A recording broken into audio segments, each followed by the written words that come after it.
many other different races. Maybe it's that how we're caring for our hair is different. Mm-hmm. What can we learn from each other's hair care methods? Because Mm-hmm. even some of the issues that Elaine was encountering in Ghana and Nigeria, people not being able to do it at home because of water quality and things like that, or electricity. There are African Americans that have those issues with their hair here, where think of Flint, Michigan. Yeah. Water quality is awful. So, Yeah. thinking about solutions for one group in the African diaspora can really speak to so many other groups in the African diaspora, because we have so many similarities when it comes to our hair. And I we can go on and on about that. But let me go to the next question. Okay. So, what's just give a brief overview of your hair care. Like, what does your hair Okay. care entail? Okay. So currently I am on a journey I want to grow my hair as long as I can. I want it to be as long as my ankles if possible. So that's the goal in mind, because I think because I've heard for so long that Black people's, like you said, Black girls' hair doesn't grow. Mm-hmm. It's like my mission to prove that wrong. And also Mm. just I use it as a tool to measure what am I doing? Like, how are some of my practices going? Not to say that if you have long hair, that means that your hair is healthy, because you could have long hair and your hair could not be healthy. But I do think it's one thing that for me, it lets me know, compared to what I was doing before, my hair was just breaking off at a rapid rate. And it was largely due to the way that I was mechanically handling it, the over manipulation. I was being too rough. I was using combs and brushes that were not designed for my hair in mind. So when I see length retention, I'm like, okay, I know that I am doing some practices that are promoting growth. That's a good thing. I'm excited about that. So currently, what my hair care looks like is I try to do a lot of long-term protective styling. Long-term protective styling is really the thing that allowed me to start seeing hair growth. And I'm also not the type of person who can keep my fingers out of my hair when my hair is out. It's really hard. Like, even right before we were on the Zoom, I'm like, just because, one, I really do enjoy the feel of my hair because it's so strange. Like, even to me, still with my hair, I'm like, this is hair. It fascinates me, the texture of it, that it's like a fabric. I just get lost in playing with the little kinks and curls. And the next thing you know, I've broken off 5 strands. So I can't, Oh. I can't do that every day. And I also know that because I don't use any tools and I do only finger detangling, it takes me hours. So to have to do that daily or weekly is too much. So long-term protective styling allows me not to go crazy. So I'll usually wear a long-term protective style, which for me is typically braids, for about 3 months at a time. But I'm not leaving in that first set of braids in for 3 months at a time. What I do is, after a month, I start to redo those braids. So by the end of the 3 months, I've redone all of the braids on my head, usually about 2 times. And that allows me to focus on one very small section of hair and make sure that it's thoroughly detangled, make sure that small section is thoroughly moisturized and good to go, as opposed to trying to do it all in one setting. That's where I notice that my patience starts to wear thin at like hour 4. I start to go a lot quicker because I'm tired, and that's when a lot of breakage for me will happen.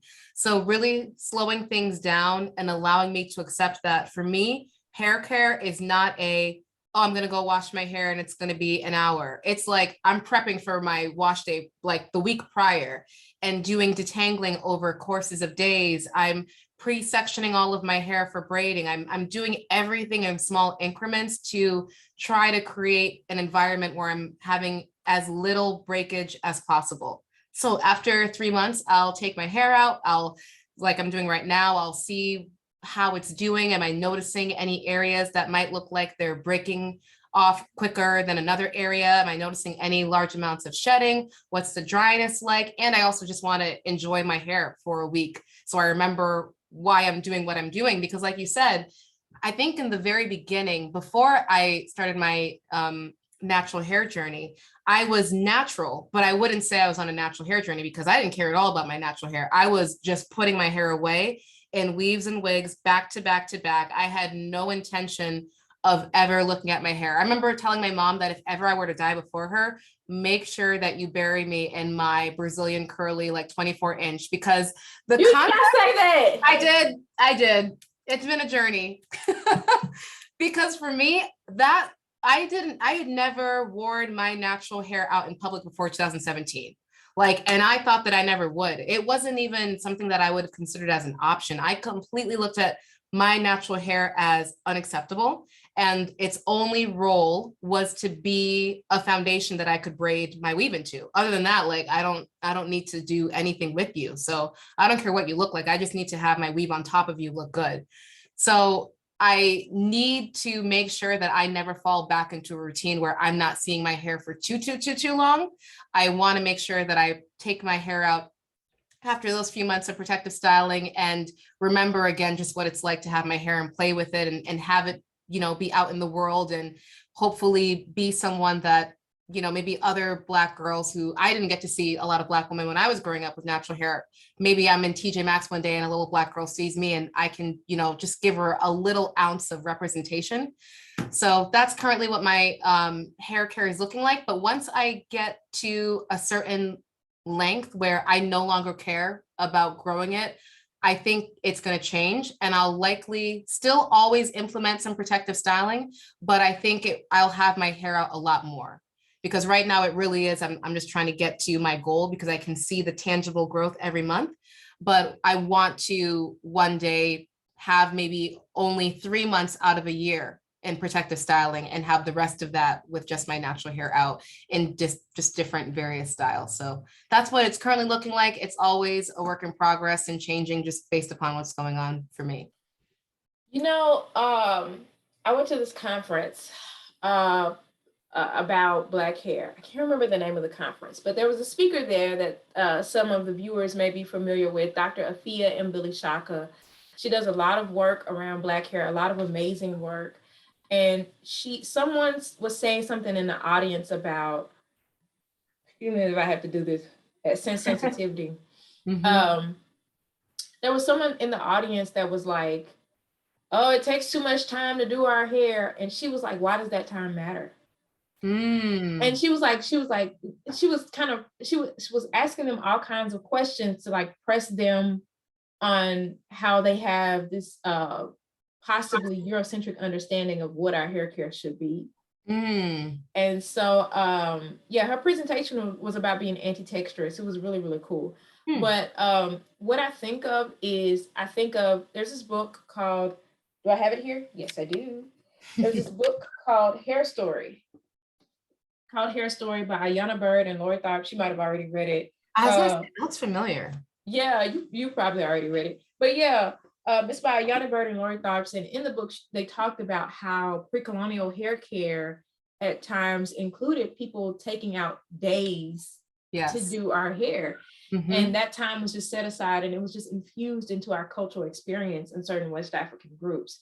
And so I think about that when some people talk about the amount of time it takes to care for our hair. Now, I understand that if people look at that time and they say, well, that's just not what I prefer, that's a different thing. But to look at the time and to think it's not supposed to be that way, that's wrong. This is bad. So this means our hair is bad.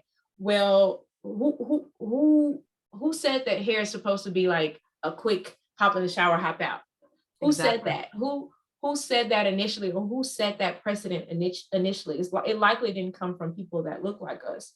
And so, you know, I know some people might hear me saying this and say, well, that clashed with the ideology that you follow, Fo, where you're supposed to be able to do a wash and go in, you know, 2 hours and 30 minutes or something like that, right? For me, I think it just comes down to, this is my preference. The amount of time that I spend on my hair and things like that. This is the style of hair care that I'm doing is my preference.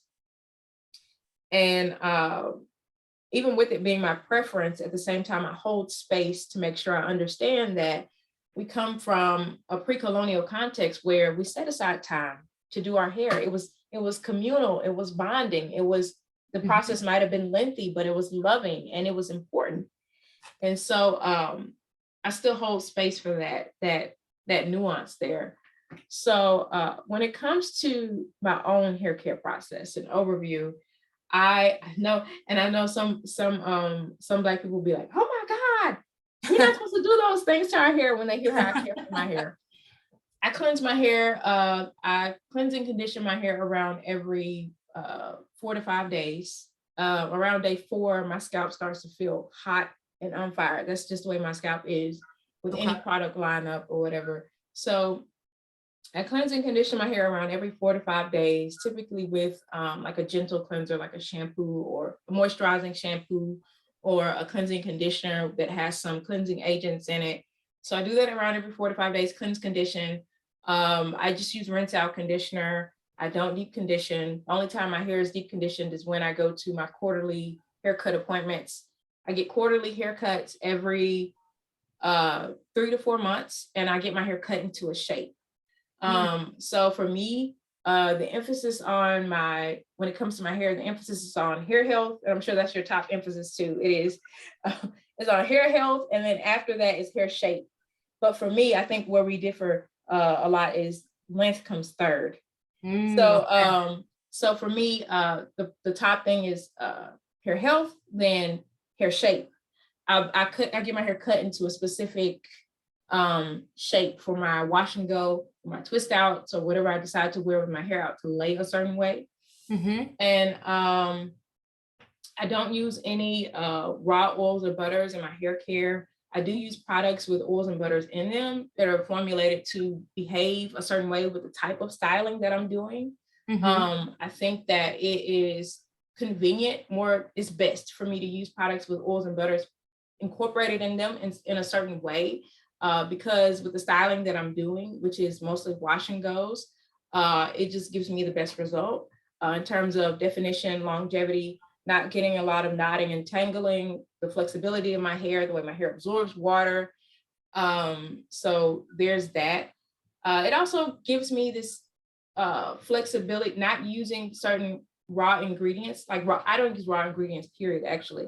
So I don't create anything. I don't mix anything. Of course, I don't think anything of people that I think it's perfectly fine if someone else does that, but I don't create anything. I don't mix anything. And I think that with me using things that are formulated a certain way, it makes my hair perform a lot better for like a lot of the styling that we're doing currently, like twist outs, wash and goes. If I wanted to get a silk press, I know that with all of these styles, silk press, wash and go, roller set, twist out, my hair is going to be quite predictable.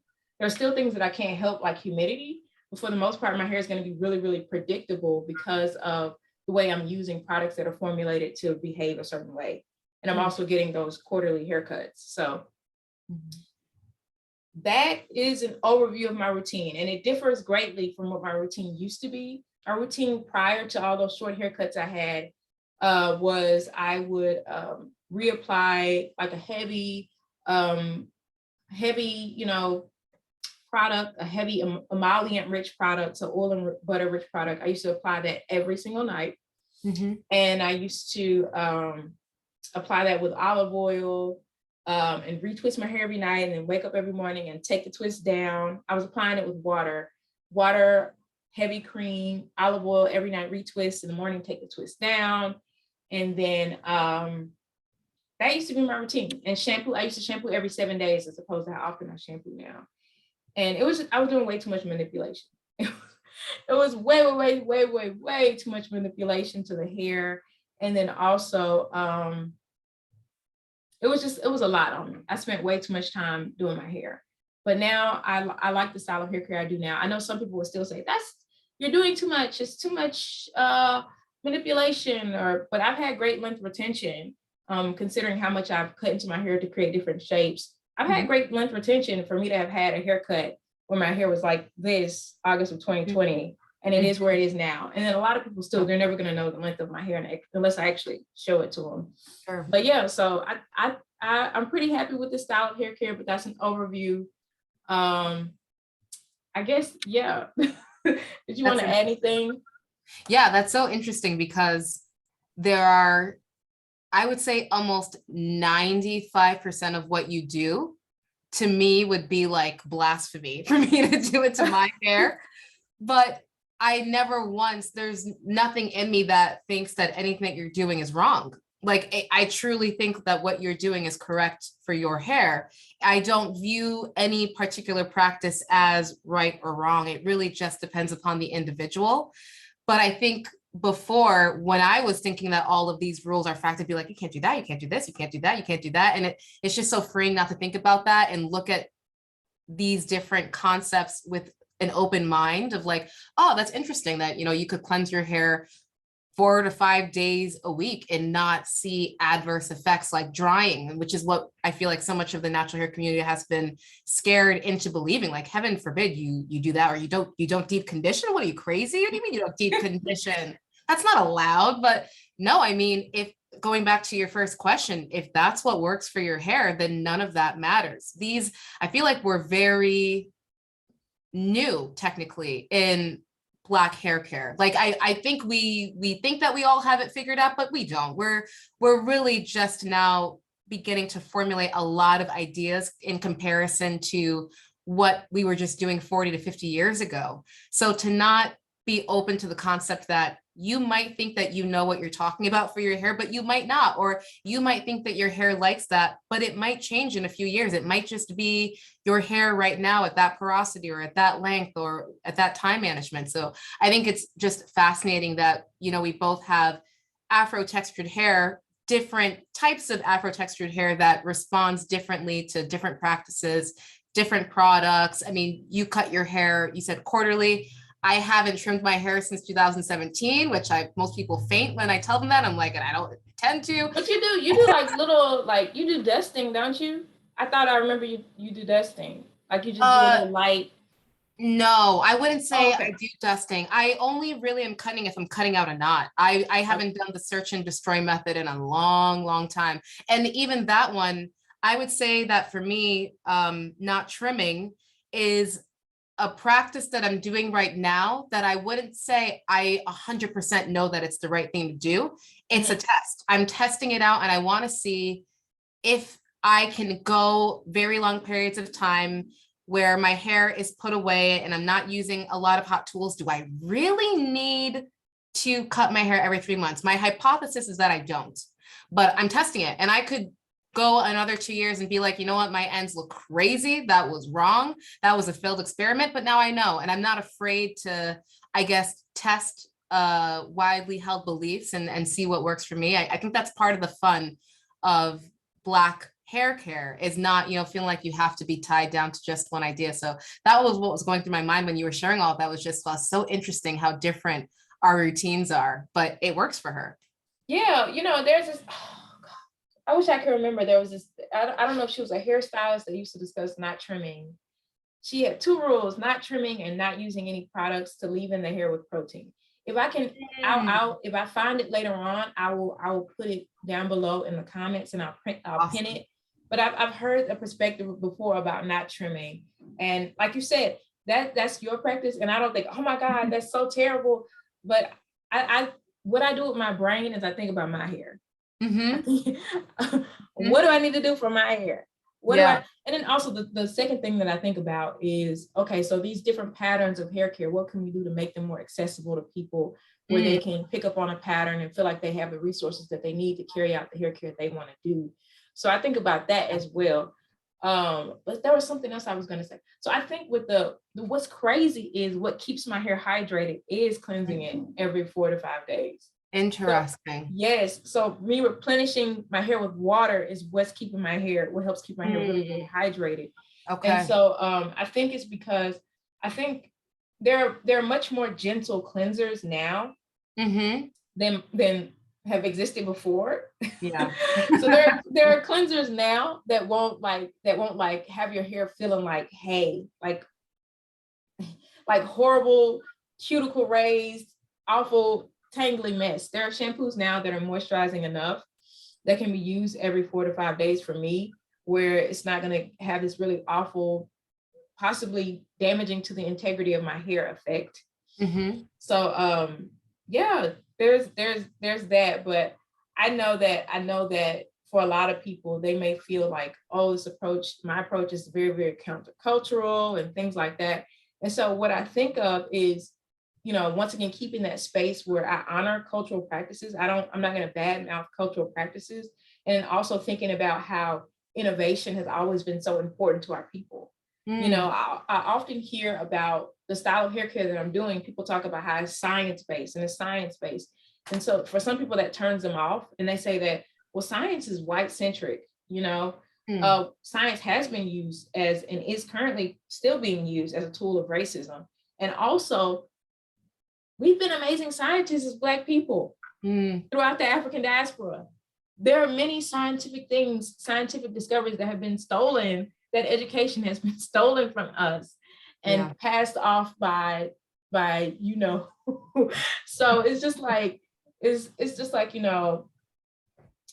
I'm trying not to get demonetized, but I understand. Yeah, so when it comes to thinking about a science-based perspective and innovation, I think about not only pre-colonial ancestors, but I also think about ancestors such as Madam C.J. Walker. I think about Annie Turnbull Malone.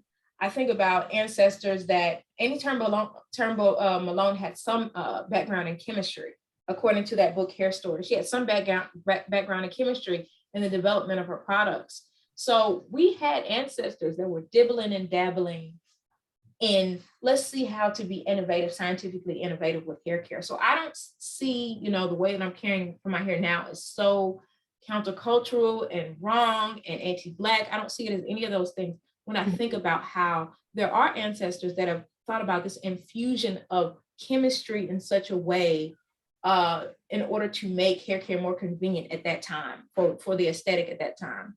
So that's the way I think about it.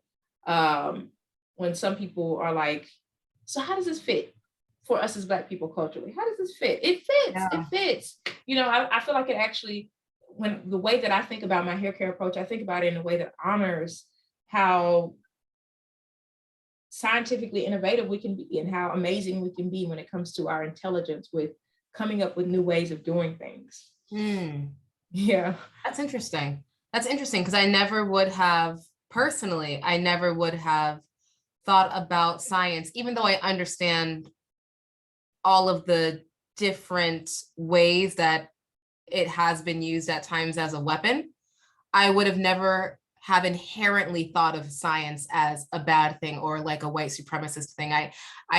I mean, you could say that the Bible is a white supremacist thing, just depending on who you're talking to and how they're using it. That was used as a weapon as well during slavery. So to potentially miss out on knowledge and just genuine good information because of how something has been improperly used, would just be, I don't know what that expression is. Is it biting your nose to spite your face or something? I don't remember what it is, but basically it's like we're now causing harm to ourselves when we could be, using this as a good thing to advance us. So that's interesting, that just the concept of it being white centric and maybe being hesitant of, wanting to look at hair care, because I feel like you could look at any hair care from a scientific perspective. I don't think that is, belongs to any one particular race. And like you said, we've had many scientists that are of African descent that have made great contribution to society. And I think that they would want us to recognize them as such. So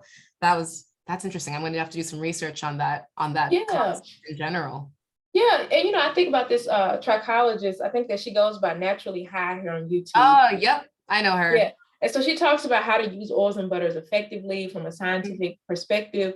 And so I think about, once again, it's not about rules. It's about people are picking up on these patterns that can help you optimize your relationship with your hair and your overall hair care.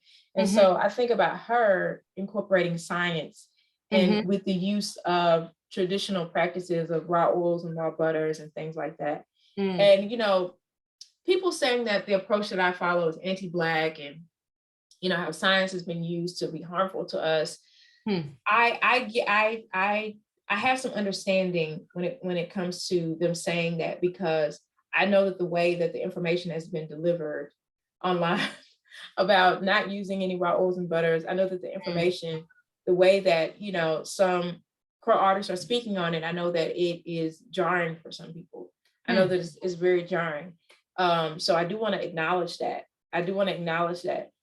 Now, when it comes to me personally, how I receive the information, I'm in a space of precarity because I have this great admiration for these ways that this scientific hair care is being discussed. I have a great amount of admiration for it. I can hear the theory that's happening, and not just the theory when it comes to cosmetology theory. I'm hearing womanism. I'm hearing all sorts of rich decolonization, like what you were practicing earlier, what you were saying that you practice.